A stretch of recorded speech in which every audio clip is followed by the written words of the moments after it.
La deuxième partie de 2 Pierre au chapitre 1er, le verset 5 jusqu'au verset 8, nous avons vu sur les vertus chrétiennes, la pratique des vertus chrétiennes. Et nous avons vu qu'il y a un effort à fournir de notre côté, soutenu, conduit par le Saint-Esprit. On ne peut pas être chrétien tout simplement de manière théorique, où voilà, nous n'avons que des versets bibliques dans nos bouches, ou chrétien par étiquette. Non. Comme tout parent, le Seigneur veut nous voir progresser dans notre marche avec lui, dans notre relation avec lui.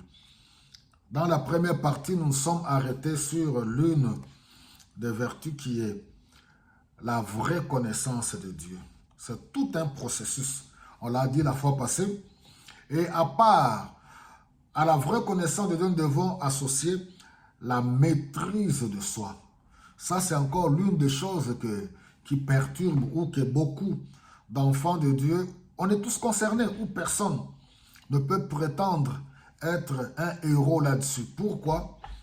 La maîtrise de soi nécessite vraiment un effort face à l'adversité, face aux incompréhensions, face aux situations difficiles où on est appelé à faire preuve du calme, le self-control, faire preuve, savoir se contenir devant la tentation, devant la colère, devant la vengeance. Toutes ces choses-là, nous devons avoir de la maîtrise. Et la maîtrise de soi doit être associée à la maturité spirituelle. Parce que par la maturité spirituelle, nous voyons aussi la sagesse. Pourquoi? Savoir ce qu'il faut dire et ne pas dire. À quel moment parler et à quel moment se taire. Même quand il faut parler en public ou lors d'une conversation ou lors d'un échange. Qu'est-ce qu'il faut dire? Quels mots utiliser? Comment pouvoir transmettre une pensée? Comment partager avec les autres? Le self-control, la maîtrise de soi, savoir se contenir, savoir dominer ses émotions, savoir dominer, avoir de la maîtrise. Et c'est pour ça que vous allez voir aujourd'hui, tous ces éléments, quand on ne fournit pas un effort, quand on ne les étudie pas, vous trouverez même des hommes de Dieu ou tout simplement des chrétiens, des enfants de Dieu. Vous les trouverez, quand ils parlent, vous vous posez des questions. Ça, c'est un enfant de Dieu. Ça, c'est un homme de Dieu. Les gens parlent. Il y a des gens qui parlent, qui ne savent pas qu'est-ce que je peux dire en présence des gens ou pas. Qu'est-ce que je peux dire en public ou pas. Lorsque je dois donner mon avis sur un sujet, ce n'est pas pour rien qu'on dit qu'il faut tourner sa langue 1000 fois. Ou 7 fois, je crois. Mais sinon, c'est ça, en fait. Qu'est-ce que je peux dire? Quand je parle, mes interlocuteurs, qu'est-ce qu'ils comprennent de moi? Qu'est-ce qu'ils comprennent de mes idées et de mes pensées? Alors, à la maîtrise de soi, il faut associer la persévérance. Donc, c'est-à-dire le fait d'insister. L'insistance. Continuer à faire ce que nous avons toujours fait. Dans la relation avec le Seigneur, on doit continuer à nous attacher à lui. À la persévérance, l'attachement à Dieu. L'estime de Dieu, l'amour pour Dieu, l'affection, les sentiments pour Dieu.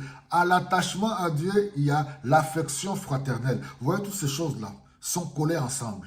Une fois de plus encore, l'affection fraternelle, c'est quoi? L'amitié, la sympathie, l'amour pour son prochain. Je ne peux pas dire du mal de mon prochain. Je ne peux pas méditer du mal envers mon prochain. Je ne peux pas faire du mal envers mon prochain. Je ne peux pas dire que je suis enfant de Dieu avec des versets bibliques, mais sur les réseaux sociaux, je propage la haine, les injures, les insultes et ainsi de suite. Non, l'affection fraternelle. Et l'amour à l'affection fraternelle, il faut attacher l'amour. Vous voyez, l'attachement à Dieu, l'affection fraternelle, l'amour, la compassion, l'amour. Aimer Dieu, aimer son prochain.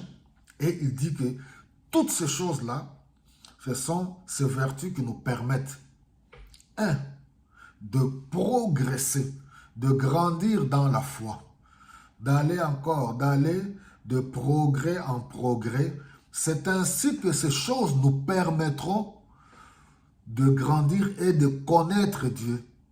Donc Dieu, on ne le connaît pas tout simplement comme ça, non, voilà, non. Le Seigneur veut que nous puissions grandir dans la connaissance. Nous sommes au point 1, au point B, point 2, point 3, au fur et à mesure quand nous restons près de lui, nous mettons en pratique toutes ces vertus et cela nous permettra à grandir dans la connaissance de Dieu. C'est tout un cheminement, c'est tout un processus.